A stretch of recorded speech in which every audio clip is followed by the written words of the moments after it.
Página 475.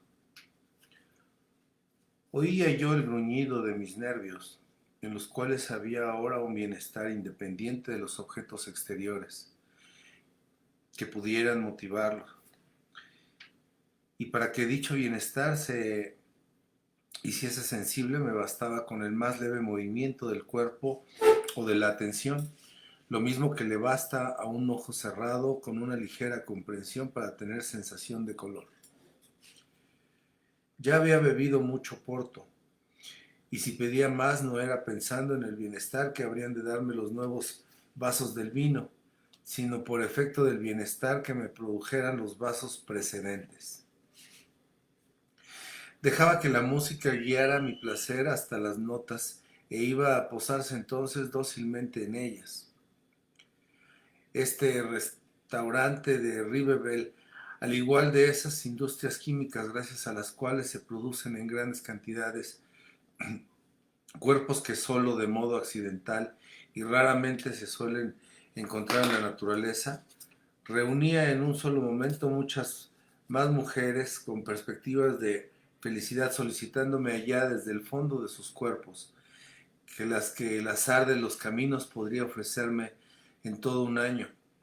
Y además, la música que allí oíamos, arreglos de valses, de operatas alemanas, de canciones de café-concert, toda nueva para mí.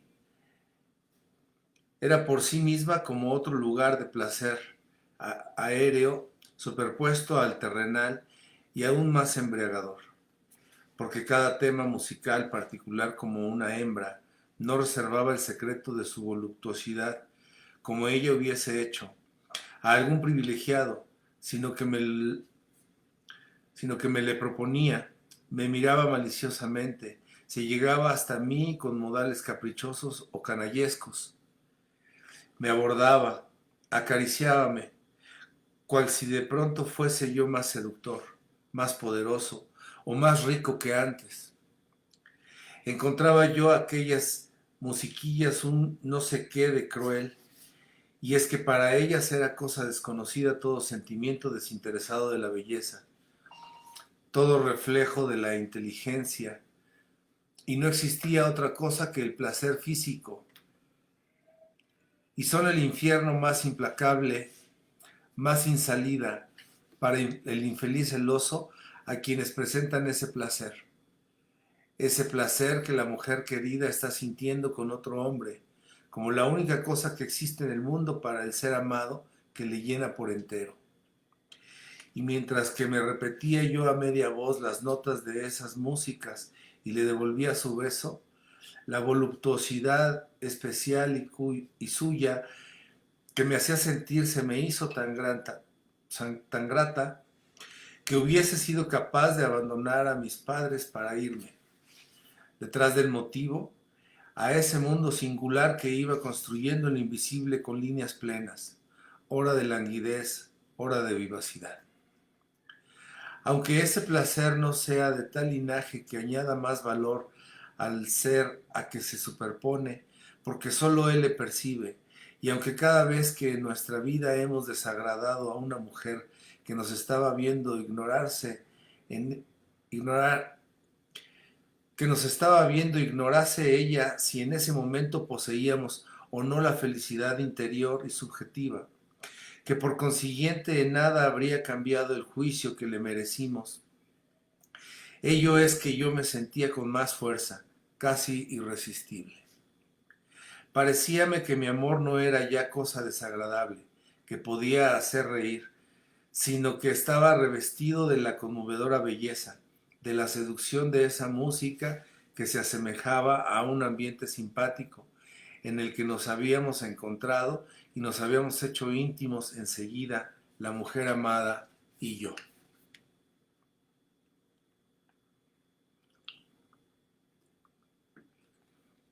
A aquel restaurante solían ir no solo demi mondaine, sino también gente de la más elegante sociedad, que iban a merendar a las 5 o quedaban allí comidas.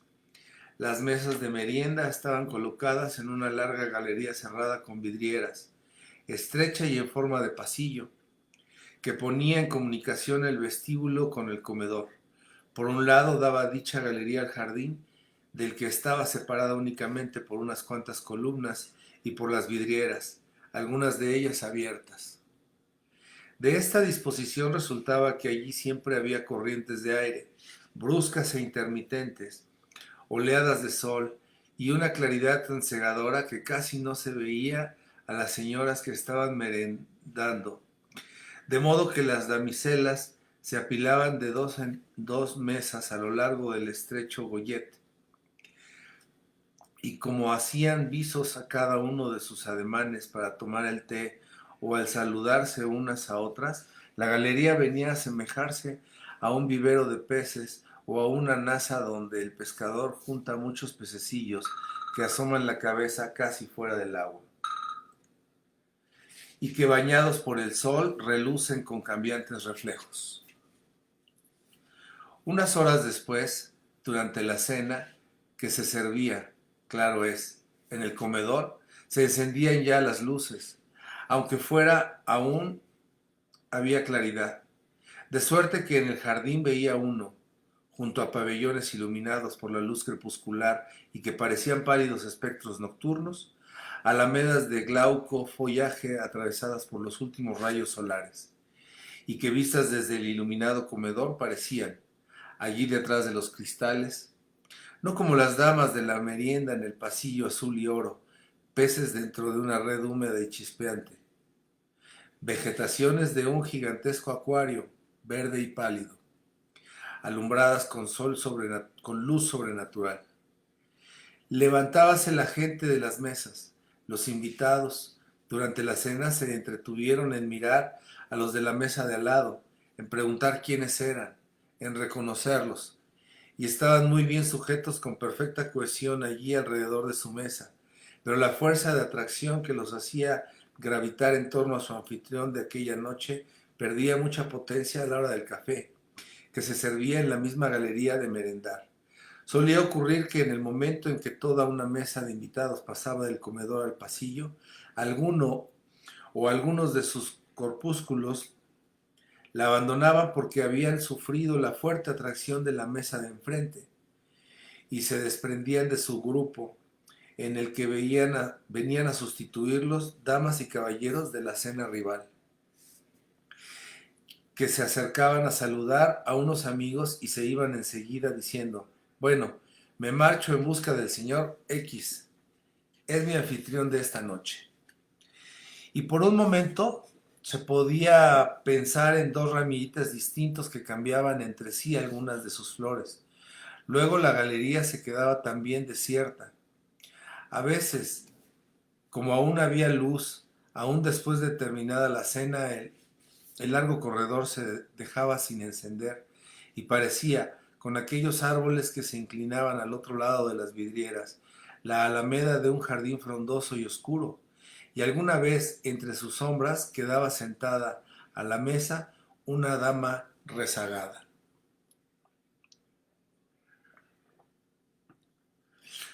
Una noche, al atravesar la galería en busca de la salida, reconocí en medio de un grupo de gente desconocida a la hermosa princesa de Luxemburgo.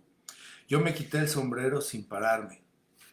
La princesa me conoció e hizo, sonriente, una inclinación de cabeza, y por encima de ese saludo, emanando del mismo movimiento, se elevaron melodiosamente algunas palabras a mí destinadas, que debían de ser unas buenas noches, un poco largo, no para que yo me detuviese, sino tan solo para completar el saludo, para que fuese un saludo hablado. Pero las palabras quedáronse en tal vaguedad y con tanta dulzura se prolongó el indistinto son con que a mí llegaron y que tan musical me pareció, que aquel saludo fue como si en el follaje sombrío del jardín hubiese roto a cantar un ruiseñor. Algunas veces Saint-Loup se encontraba con un grupo de amigos y decidía que fuésemos a acabar la noche en su compañía al casino de alguna playa cercana.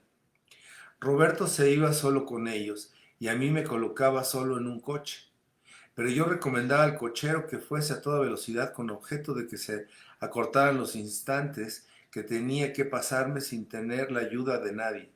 para no tener que suministrar yo mismo mi sensibilidad, dando marcha atrás y saliendo de la pasividad en que me veía cogido como un engranaje. Esas modificaciones que desde el momento de llegar a Riverville recibía yo de los demás.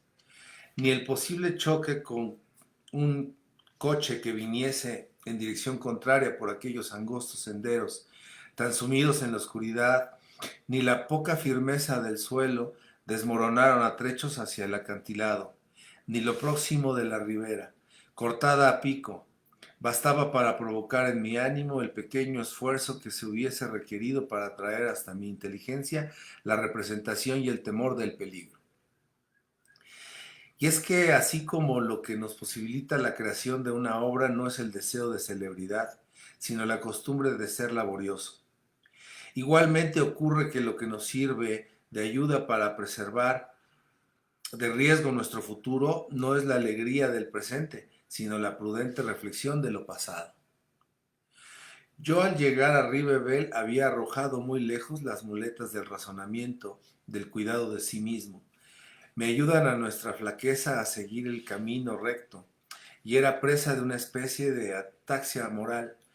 Añádase que el alcohol, poniéndome los nervios en tensión excepcional, infundió a los minutos actuales rica calidad y encanto, pero que no por eso me daban fuerza ni resolución para defenderlos. Así que estaba encerrado en el presente, al modo de los héroes y los borrachos. Mi pasado, en momentáneo eclipse, ya no proyectaba por delante de mí esa sombra suya que llamamos lo porvenir, y yo colocando la finalidad de mi vida no en la realización de los ensueños de ese pasado, sino en la felicidad del minuto presente. No veía nada más allá de tal instante. De modo que por una contradicción solo aparente en el mismo momento en que experimentaba desusado placer, cuando sentía que mi vida podría ser dichosa, es decir, cuando más valor debía haberle concebido, iba yo, liberado ahora de las preocupaciones que me inspiraba, a entregarla sin vacilación al riesgo de un accidente, y a lograr así no hacía otra cosa que concentrar en una noche la incuria que para los demás hombres está diluida en su existencia entera, en esa vida en la que afrontan a diario y sin necesidad los peligros de un viaje por mar, de un paseo en aeroplano o en automóvil, cuando en casa les está esperando un ser a quien destrozarían con su muerte, o cuando aún tienen confiado tan solo a la fragilidad de su cerebro, el libro cuyo remate es el único motivo de su existencia.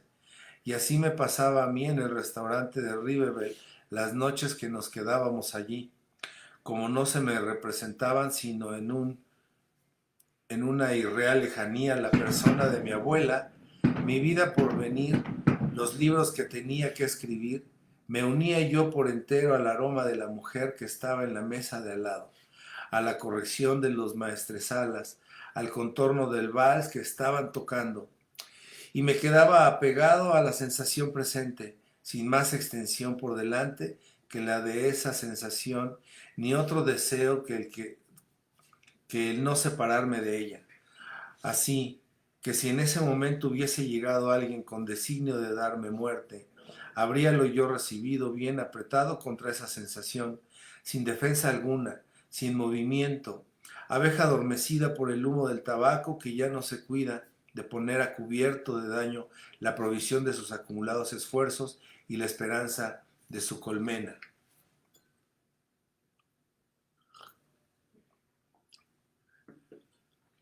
Conviene decir que esa insignificancia en que caían las cosas más graves, por contraste con lo violento de mi exaltación, acabó por abarcar también a la señorita de Simonet y sus amigas. El empeño de conocerlas se me antojaba ahora fácil, pero indiferente, porque lo único que para mí tenía importancia era mi sensación presente, gracias a su extraordinaria fuerza, a la alegría que determinaban sus más mínimas modificaciones y hasta por el hecho de su mera continuidad, y todo lo demás padres, trabajo, placeres, muchachas de Balbec. Pesaba lo mismo que un poco de espuma en el seno de la fuerte ráfaga que no la dejaba posarse, y no existía sino en relación con esa interna potencia, porque la embriaguez realiza por unas horas el idealismo subjetivo, el, el fenomenalismo puro. Todo se convierte en apariencias y existe únicamente en función de nuestro sublime yo. Y no quiere decir esto que un amor de verdad, si por acaso tal amor nos posee, sea incapaz de subsistir en semejante estado.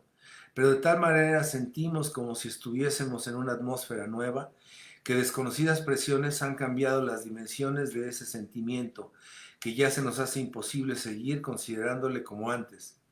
Y nos encontramos, sí, con ese mismo amor, pero en lugar distinto, sin pesar sobre nosotros, satisfecho de la sensación que le concede el presente, y que nos basta porque no nos preocupa nada que no sea actual. Desgraciadamente, el coeficiente que así trastorna los valores solo tiene poder durante unas horas de embriaguez. Mañana esas personas que no tenían importancia, a las que soplábamos como burbujas de jabón, habrían recobrado su plena densidad. Menester será ponerse de nuevo a esos trabajos que ya no significaban nada. Y ocurre aún algo más grave, y es que esa matemática del otro día, la misma de ayer, con cuyos problemas tendremos que volver a entendérnoslas inexorablemente, es la misma que nos rige también durante las horas de embriaguez, para todos menos para nosotros mismos. Si anda por cerca de nosotros una mujer virtuosa u hostil, es cosa tan difícil el día antes lograr agradarla, nos parece ahora mucho más fácil sin serlo en realidad. Porque si hemos cambiado es únicamente a nuestros propios ojos, para nuestra mirada interior. Y tan enfadada está ahora ella porque nos hemos permitido una familiaridad, como al día siguiente lo estaremos nosotros recordando que dimos a un botones 100 francos de propina, y ambas cosas por la misma razón. Para nosotros un poco más retrasada, el no estar borrachos.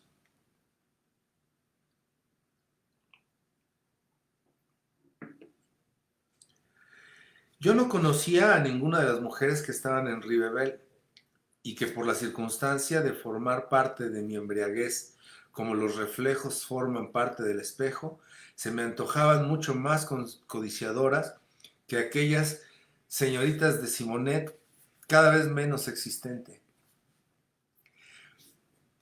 Una muchacha rubia, solitaria, de aire tristón, y que llevaba un sombrero de paja con florecillas campestres, me miró un instante con soñadora mirada y me fue simpática. Lo mismo me ocurrió luego con otras dos, y por último con una morena de magnífica tez. Yo no las conocía, pero Roberto trataba a casi todas ellas. Antes de haber conocido a la que entonces era su querida, Roberto había vivido tan dentro del restringido círculo de la vida alegre que entre todas aquellas mujeres que solían ir a cenar a Rivebel, y muchas de las cuales estaban allí por casualidad, porque habían ido en busca de un amante nuevo o en recobro de un amante perdido, no había una a la que no conociese por haber pasado, él o alguno de sus amigos, una noche con ella. Cuando estaban con un hombre, Roberto no las saludaba, y ellas, aunque le miraban más que a otro cualquiera, porque su conocida indiferencia por toda mujer que no fuese su actriz le revestía los ojos de estas muchachas de singular prestigio, aparentaban no conocerle. Había una que murmuraba: mira, mira a San Luc, dicen que sigue enamorado de su pendón. Es su gran pasión. Buen mozo, ¿eh? A mí me gusta mucho con ese chic que tiene. La verdad es que hay mujeres con una suerte atroz. Y es chic en todo, ¿sabes? Le traté cuando estaba yo con de Orleans. Eran inseparables. Lo que es entonces se divertía de lo lindo. Pero ahora ya no la hace ninguna infidelidad. Ya puede decir que tiene suerte. Y yo no sé por dónde la ve guapa. Tiene que ser un tonto de remate. Tiene unos pies como casas y bigotes a la americana y es muy puerca. Sus pantalones no los tomaría ni una modistilla. Pero fíjate qué ojos tan bonitos tiene él. Es un hombre para hacer cualquier tontería. Mira, ya me ha conocido. ¿Ves cómo se ríe? Ya lo creo que me ha conocido. Háblale de mí y verás. Y entonces sorprendía yo entre ellas y Roberto una mirada de inteligencia. Hubiese sido mi deseo que me presentara a esas mujeres, pedirles una cita y lograrla, aunque luego no pudiera yo acudir, porque sin ello su rostro seguiría por siempre en mi memoria desprovisto de esa parte de sí mismo, que parece oculta tras un velo, distinta en cada mujer, imposible de imaginarse sin haberla visto y que únicamente se asoma en la mirada que nos dirige para acceder a nuestro deseo y prometernos que será satisfecho. Sin embargo, su rostro, aunque así limitado, me decía a mí mucho más que el de las mujeres reputadas de virtuosas, y no se me representaba, como el de estas últimas, soso, sin nada debajo, compuesto de una pieza única y sin espesor. Indudablemente esas caras no eran para mí lo mismo que debían ser para Saint-Loup, el cual, por medio de la memoria, bajo aquella indiferencia, tras el transparente de las facciones inmóviles que afectaban no conocerle, o bajo la superficialidad del saludo, igual al que hubiese dirigido a cualquier otra persona, recordaba, veía una boca entreabierta, unos ojos a medio cerrar, todo ello en un cuadro silencioso, como esos que los pintores tapan con otro cuadro decente para engañar a la mayoría de los visitantes. En mi caso ocurría lo contrario, porque como me daba cuenta de que ninguna de aquellas mujeres había entrado elemento alguno de mi ser y de que nada mío se llevarían por los desconocidos caminos que tomaran sus vidas, esos rostros seguían tan cerrados. Pero ya era algo saber que podían abrirse, porque así me parecían un precio que nunca hubiese alcanzado, caso de ser únicamente hermosas medallas y no medallones con recuerdos de amor dentro. Roberto, entre tanto, tenía que esforzarse para estarse quieto. Disimulaba tras su sonrisa de hombre de corte su avidez por las acciones de hombre de guerra, y yo, mirándole bien, me percataba de cuánto debía de parecerse la enérgica osamenta de su cara triangular a la de sus antepasados, mucho más apta para un fogoso arquero que para un hombre culto y delicado. Asomaban tras la fina piel la construcción atrevida, la feudal arquitectura. Su testa traía a la mente el recuerdo de esas torres del homenaje de los viejos castillos, con sus inutilizadas almenas aún visibles, arregladas interiormente para servir de bibliotecas.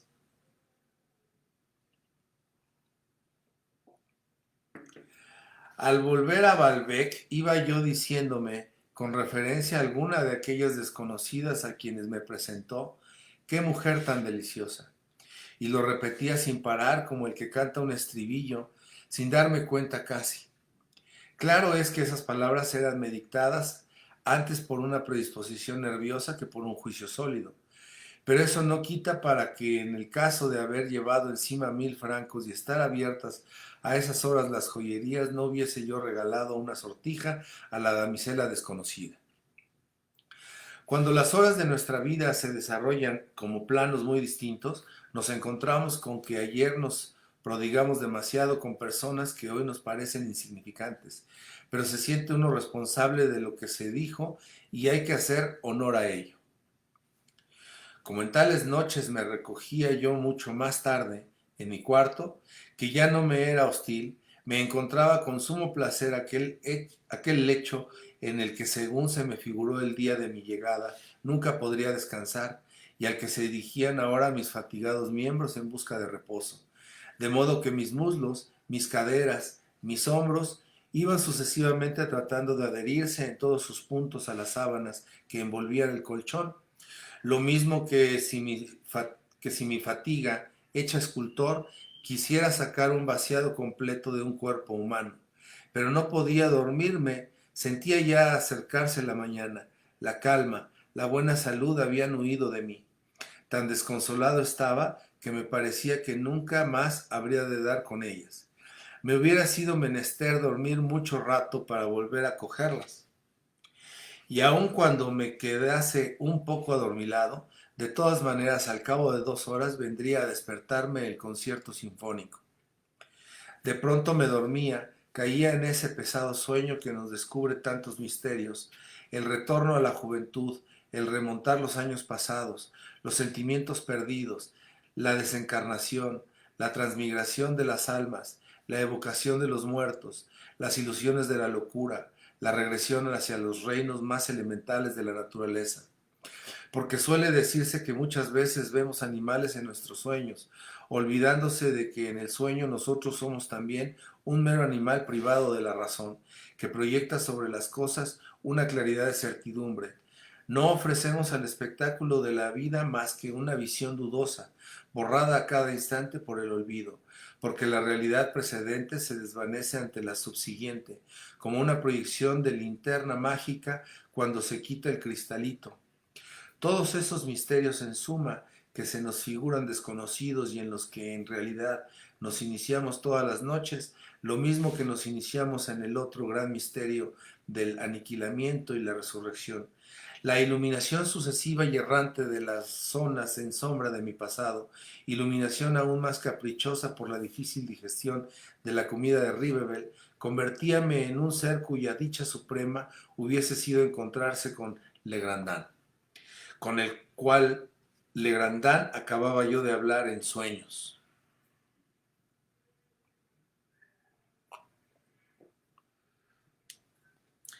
Además,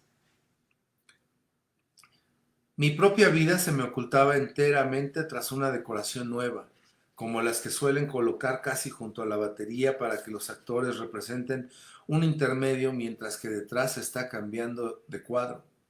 Ese intermedio en el que yo hacía mi papel era a la manera de un cuento oriental, y yo nada sabía de mi pasado ni de mi propia persona, debido a lo muy cerca que se hallaba la interpuesta decoración.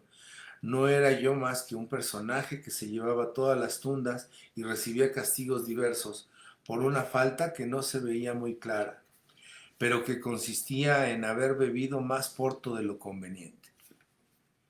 De pronto me despertaba y me daba cuenta de que el concierto sinfónico ya habría acabado y que gracias a un largo sueño no había oído nada. Era ya por la tarde. Para convencerme miraba mi reloj. Después de haber hecho unos esfuerzos para incorporarme, esfuerzos infructuosos primero y entrecortados por caídas en la almohada, esas breves caídas que son subsiguientes al sueño y a las restantes formas de embriaguez, ya sean debidas al vino, ya a una convalecencia, pero aún antes de mirar qué hora era, ya estaba seguro de que la mañana había pasado. Ayer noche no era yo más que un ser vacío, sin peso, y como para poder estar sentado es menester haberse acostado antes, y para ser capaz de callarse se requiere haber dormido bien. Yo no podía por menos de agitarme y hablar. Carecía de consistencia, de centro de gravedad. Estaba ya disparado y se me antojaba que hubiese podido continuar mi triste carrera hasta la misma luna. Y al dormir, cierto que mis ojos no habían visto el reloj, pero mi cuerpo supo calcular la hora, midió el tiempo, y no en esfera figurada superficialmente, sino por medio de la progresiva pesantez de todas mis fuerzas renovadas, que mi cerebro iba dejando caer punto por punto, como potente reloj, hasta el resto de mi cuerpo, en donde ahora se agolpaba hasta más abajo de las rodillas la intacta abundancia de sus provisiones. Si es exacto que el mar ha sido antaño nuestro medio vital y que en él es menester sumergirse para recobrar nuestras fuerzas, lo mismo ocurre con el olvido, con la aniquilación mental, porque cuando nos dominan parece que está uno ausente del tiempo por unas horas, pero las fuerzas que durante ese espacio se fueron ordenando sin gastarse, le miden por su cantidad con la misma exactitud que las pesas del reloj o los ruinosos montículos de la ampolleta de arena. Por supuesto que tan difícil es salir de un sueño así como de una prolongada vigilia, porque todas las cosas tienden a durar, y si bien es cierto que algunos narcóticos hacen dormir, El mucho dormir es un narcótico más potente y luego cuesta mucho trabajo despertarse. Era yo como el marinero que ve perfectamente el muelle a donde ha de amarrar su barca, cuando todavía la sacuden las olas. Hacía intención de mirar la hora que era y levantarme, pero mi cuerpo veíase lanzado de nuevo a las oleadas del sueño, cosa difícil para el tomar tierra. Y antes de incorporarme para ver el reloj y confrontar su hora con la que marcaba la riqueza de materiales de que disponía mis cansadas piernas, volvía a caer 2 o 3 veces en la almohada.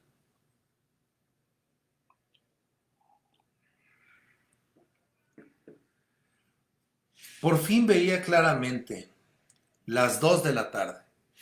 Llamaba, pero enseguida tornaba a sumirme en un sueño que esta vez debía ser mucho más largo, a juzgar por el descanso y la visión de una inmensa noche vencida con que me encontraba al despertar. Pero tal despertar debíase a la entrada de Francisca, entrada acarreada por mi campanillazo, y ese nuevo sueño que me pareció más largo que el otro y que tanto bienestar y olvido me causó, no había durado más que medio minuto. Mi abuela abría la puerta y yo le hacía algunas preguntas referentes a la familia Legrandán. No sería bastante decir que había vuelto a alcanzar la calma y la salud, porque la noche antes me separaba de ellas algo más que una simple distancia, y tuve que pasármela luchando contra una corriente contraria. Y ahora no me sentía yo tan solo a la vera de la calma y de la salud, sino que ambas estaban dentro de mí, y en puntos determinados, un poco doloridos aún, de mi vacía cabeza, la cabeza que algún día habría de estallar, dejando huir mis ideas para siempre. Esas ideas habían vuelto una vez más a ocupar su puesto y dado de nuevo con esa existencia que hasta ahora no supieran aprovechar. Por una vez más, había yo escapado a la imposibilidad de dormir, a aquel desastre y naufragio de las crisis nerviosas. Ya no me inspiraba miedo alguno, lo mismo que la noche antes, cuando al verme falto de descanso me servía de amenaza. Se me abría una vida nueva, sin hacer un solo movimiento, porque todavía estaba tronchado, aunque ya bien dispuesto, saboreaba con delicia mi fatiga. Ella me rompió y disgregó los huesos de brazos y piernas, pero yo los veía ahora todos reunidos delante de mí, pronto a juntarse de nuevo, y solo con cantar, como el arquitecto de la fábula, se pondrían otra vez en pie. De pronto me acordé de la rubita triste que vi en Rivebel y que me había mirado un momento. Durante la noche otras muchas mujeres se me antojaron simpáticas, pero ahora ella era la única que surgía de lo hondo de mi recuerdo. Se me imaginaba que había fijado en mí y esperaba que viniese un mozo del restaurante de Rivebel a traerme una carta de su parte. Saint-Loup no la conocía y en su opinión debía de ser una muchacha decente. Muy difícil sería verla constantemente, pero yo estaba dispuesto a todo con tal de lograrlo, y no pensaba más que en ella. La filosofía suele hablar de actos libres y actos necesarios. Quizá no se da en nosotros acto más necesario que aquel por virtud del cual una fuerza ascensional comprimida durante la acción hace ascender. Una vez que nuestro pensamiento está en reposo, aún recuerdo que estuvo nivelado con los otros por la fuerza opresiva de la distracción y le empuja hacia arriba, porque sin que nosotros nos diésemos cuenta, contenía en mayor grado que los demás un encanto notado tan solo 24 horas después.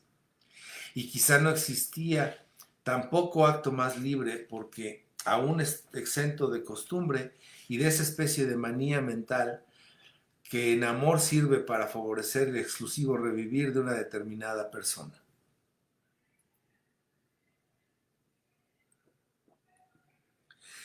Precisamente el día anterior fue aquel en que vi desfilar por delante del mar la hermosa procesión de muchachas. Pregunté si las conocía algunos parroquianos del hotel que solían ir casi todos los años a Balbec, pero no supieron decirme nada. Luego, más adelante, una fotografía vino a explicarme el porqué. ¿Quién era capaz de reconocer en ellas, recién salidas, pero salidas ya de una edad en que se cambia tan totalmente, a aquella masa amorfa y deliciosa, toda infantil aún, de niñas que unos años antes se sentaban en la arena formando corro alrededor de una caseta, especie de vaga y blanca constelación, donde si se discernían unos ojos más brillantes que los demás, una cara maliciosa, una melena rubia, era para volverlos a perder y a confundir enseguida en el seno de la nebulosa indistinta y láctea? Indudablemente, en esos años pasados no solo era la visión total del grupo la que carecía de perfecta nitidez, como noté yo el día antes, sino el grupo mismo. Entonces esas niñas eran aún más jovencitas y se hallaban en ese grado elemental de formación en que la personalidad no puso aún a cada rostro su sello. Estaban todas apretadas unas contra otras, como esos organismos primitivos en los que el individuo no existe por sí mismo y está constituido antes por el polípero que por cada uno de los pólipos que entran en su composición. A veces una de las niñas empujaba a la que tenía al lado y la hacía caerse al suelo, y entonces una risa alocada que parecía la sola manifestación de su vida personal las agitaba todas simultáneamente, borrando y confundiendo aquellos rostros indecisos y paralelos en la masa de un racimo único, tembloroso y chispeante. En un retrato viejo que luego, andando el tiempo, me dieron ellas y que he conservado, su tropa infantil consta ya del mismo número de figurantas que la procesión femenina que habían de constituir más adelante, y se da uno cuenta de que ya entonces debían de formar las chiquillas en la playa un manchón particular que atraería la atención. Pero en dicho retrato solo se las puede distinguir individualmente por medio del razonamiento, dejando campo libre a todas las transformaciones posibles durante la juventud, hasta ese límite en que las formas reconstituidas invaden ya otra personalidad, que es menester diferenciar a sí mismo, personalidad cuyo lindo rostro tiene probabilidades, gracias a la concomitancia de una buena estatura y un pelo rizado, de haber sido antaño esa bolita gesticulante y avellanada que nos presenta el retrato viejo, y como la distancia recorrida en poco tiempo por los caracteres físicos de cada muchacha privaba de un criterio seguro para distinguirlos, y además como ya entonces estaba muy marcado en ellas aquello que de común y colectivo tenían, solía ocurrir a sus mejores amigas que en ese retrato las confundían unas con otras, hasta tal punto que para decidir las dudas había que recurrir a algún detalle de indumento que según alguna de ellas era exclusivamente suyo. Desde aquel tiempo, tan diferente del día en que me las encontré yo en el paseo, tan diferente pero no muy distante, acostumbraban a entregarse a la risa como pude ver la anterior mañana. Pero esa risa no era ya aquella intermitente y casi espasmódica de la infancia, aquella risa en la que antes se hundían a cada momento sus cabecitas para volver a surgir después, al modo de los bloques de pececillos del bibón, que se dispersaban y desaparecían por un instante y se juntaban enseguida.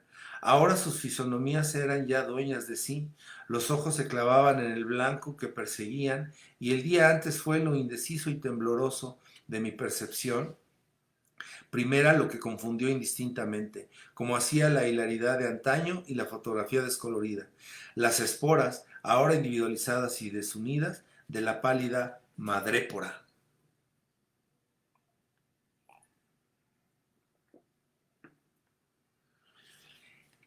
Es verdad que muchas veces, al ver pasar a unas muchachas bonitas, me hice promesa de volverlas a buscar, pero por lo general no parecían además,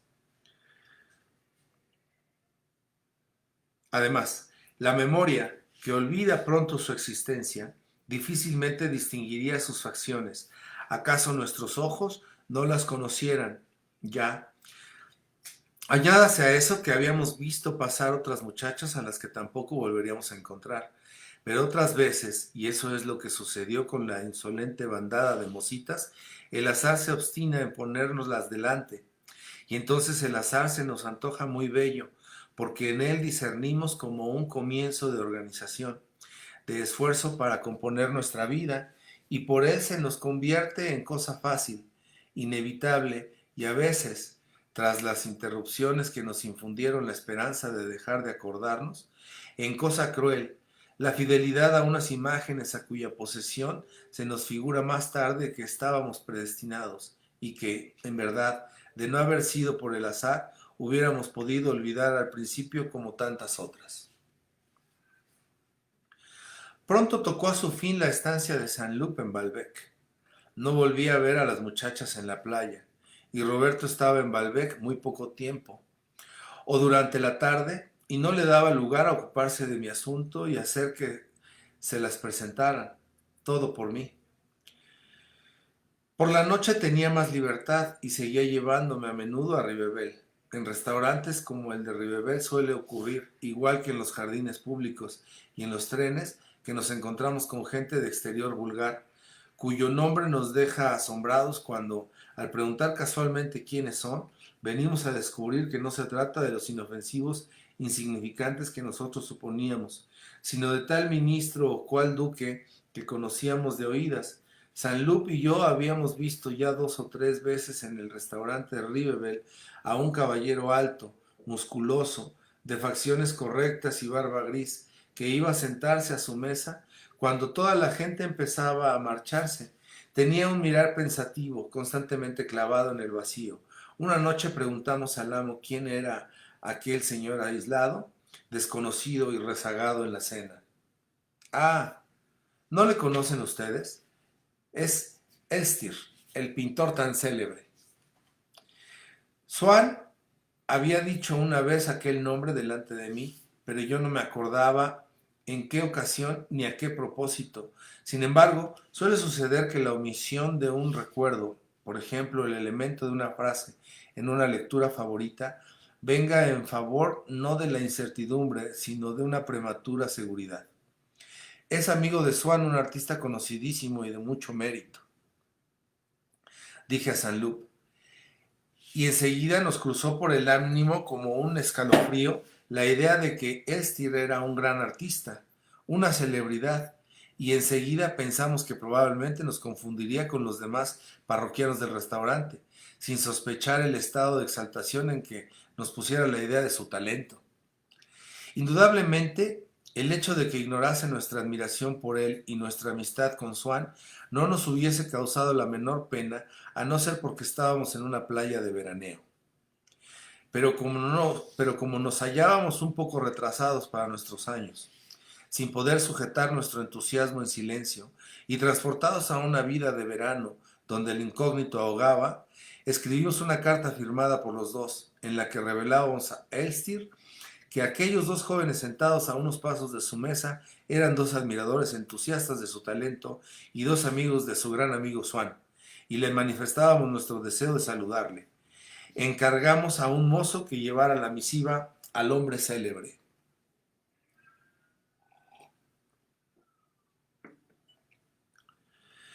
Por aquella época, Elstir quizá no fuese todavía todo lo célebre que aseguraba el amo del restaurante, aunque unos años más adelante logró gran celebridad. Pero él fue una de las primeras personas que concurrieron a aquel restaurante cuando no pasaba de ser una especie de casa de campo, y llevó allí una colonia de artistas, los cuales emigraron todos en cuanto a aquella casa, donde se comía al aire libre, al abrigo de un simple sobradillo, se convirtió en lugar de moda. El mismo Elstir, si comía allí ahora, era porque su mujer, con la que vivía no lejos de Ribebel, había salido de viaje. Pero el gran talento, aunque no sea todavía muy conocido, determina necesariamente algunos fenómenos de admiración, fenómenos que pudo distinguir el amo del restaurante de la primera época en las preguntas de más de una viajera inglesa, ávida de detalles sobre la vida que hacía Elstir, o en el gran número de cartas del extranjero que recibía el pintor. Entonces el huésped se fijó en lo poco que le gustaba a Elstir que le molestaran mientras que estaba trabajando, en que se levantaba a medianoche cuando hacía luna e iba a pintar a la orilla del mar con un modelo de desnudo, y acabó por reconocer que tantas fatigas valían la pena y que la admiración de los turistas era justificada. Un día que reconoció en un cuadro de Elstir una cruz de madera que se alzaba a la entrada de Rivebel. ¡Qué bien está la cruz!, repetía estupefacto. Se ven los 4 maderos, pero hay que ver también el trabajo que le cuesta.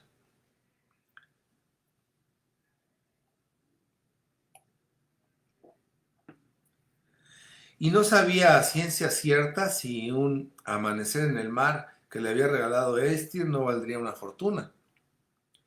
Vimos cómo leía nuestra carta. Se la metió en el bolsillo, siguió cenando, pidió su abrigo y su sombrero y se levantó. Nosotros teníamos tal seguridad de haberle molestado con nuestra demanda que la misma cosa que antes nos daba tanto miedo, es decir, que se marchase sin haberse fijado en nosotros, era ahora nuestro mayor deseo. No se nos ocurría una cosa en la que debíamos haber pensado, porque era muy importante, que nuestro entusiasmo por Elstir, de cuya sinceridad no permitiríamos a nadie que dudara y de la que nosotros no podíamos dudar, puesto que nos servía de testimonio el respirar entrecortado por la esperanza, el deseo de hacer algo difícil o heroico por el grande hombre. No era de admiración, como nosotros nos figurábamos, puesto que nunca habíamos visto nada suyo. Nuestro sentimiento podía tener por norte la idea vacía de un gran artista, pero no una obra que no conocíamos. A lo sumo era una admiración en blanco, el marco nervioso, la armadura sentimental de una admiración sin contenido. Esto es, cosa tan indisolublemente propia de la infancia como determinados órganos que ya no existen en el hombre adulto. Éramos aún unos niños. A todo esto, Elstir estaba ya cerca de la puerta, cuando de pronto cambió de rumbo y se vino para nosotros. Yo me vi arrebatado por un delicioso espanto de tal índole que unos años más tarde no podría sentirlo ya así, porque la capacidad para ese género de emociones disminuye con la edad, y con la costumbre del trato de gentes nos quita toda idea de provocar tan extrañas ocasiones para esa emoción.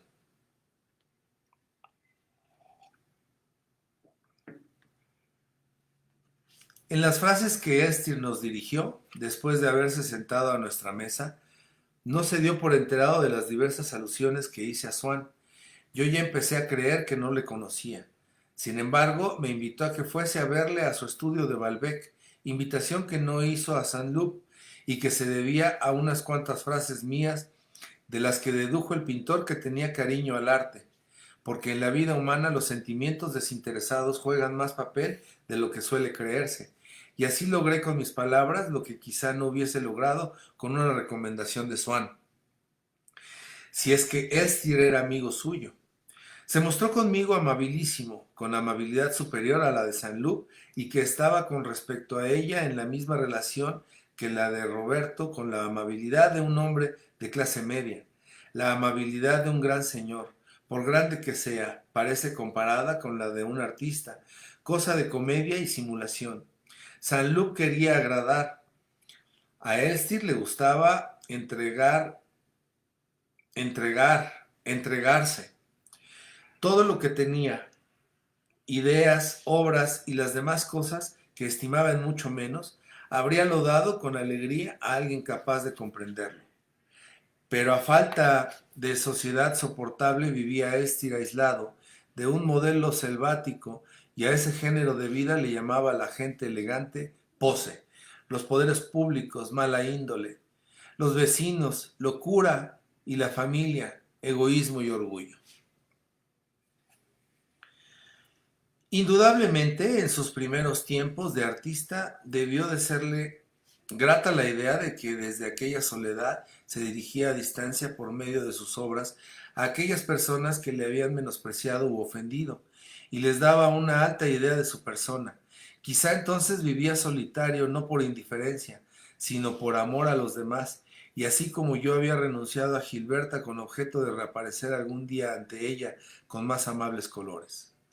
Elstir destinaba su obra a ciertas personas, a modo de retorno hacia ellas, retorno en que, sin verle, le querrían, le admirarían, hablarían de él, el renunciamiento, sea de enfermo, de monje, de artista o de héroe, no siempre es total de sus comienzos. Cuando acabamos de decidirnos a renunciar con nuestra antigua alma y antes de que haya obrado en nosotros por reacción, pero aun siendo cierto que quería producir con el ánimo puesto en personas determinadas, ello es que vivió para sí mismo, alejado de una sociedad que se le hizo indiferente, porque a fuerza de practicar la soledad llegó a enamorarse de ella, como ocurre con toda gran cosa que empezó por darnos miedo, porque sabíamos que era incompatible con otras insignificantes a las que teníamos apego, esas cosas de las cuales parece que nos priva la soledad, cuando en realidad lo que hace es quitarnos el cariño a ellas. Y antes de conocer la soledad, toda nuestra preocupación estriba en saber hasta qué punto será conciliable con ciertos placeres que dejan de ser tales en cuanto trabamos conocimiento con ella.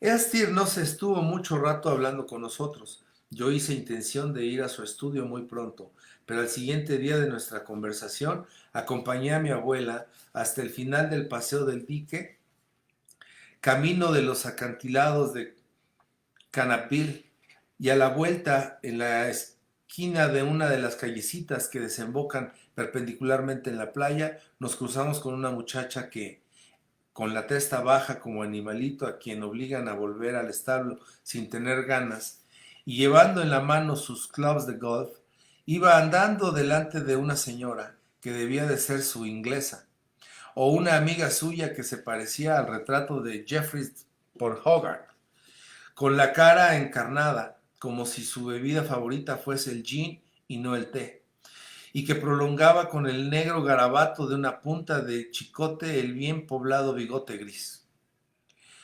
La muchachita que iba delante se parecía a una de las de mi bandada, a aquella del sombrero de estambre negro y de los ojos risueños que se abrían en un rostro mofletudo y quieto. Esta de ahora llevaba también un sombrero así, pero se me figuraba más guapa que la otra. La nariz era más recta de línea y de alas más amplias y carnosas en su base. Además, aquella me la representé como a una muchacha orgullosa y pálida, mientras que ésta se me aparecía cual chiquilla domesticada de tez rosácea. Sin embargo, como ésta también iba empujando una bicicleta, igual que la otra, y llevaba asimismo guantes iguales, de piel de reno, deduje que las diferencias por mí observadas debían de obedecer a mi distinta oposición con respecto a ella y a las circunstancias, porque era muy poco probable que hubiese en Balbec otra muchacha tan parecida de fisonomía a aquella y con las mismas particularidades de indumento. Echó una ojeada muy rápida hacia el sitio en donde yo estaba. Ni los días siguientes, cuando volví a ver a la bandada de mocitas en la playa, ni aún más adelante, cuando llegué a conocer a todas las muchachas que la componían, pude tener la seguridad absoluta de que ninguna de ellas, ni siquiera la que más se parecía, la muchacha de la bicicleta, fuese aquella que vi esa tarde en la esquina de una calle, al final de la playa. Muchacha muy poco diferente, es cierto, pero en todo caso algo diferente de la que me llamó la atención en la bandada. Página 497.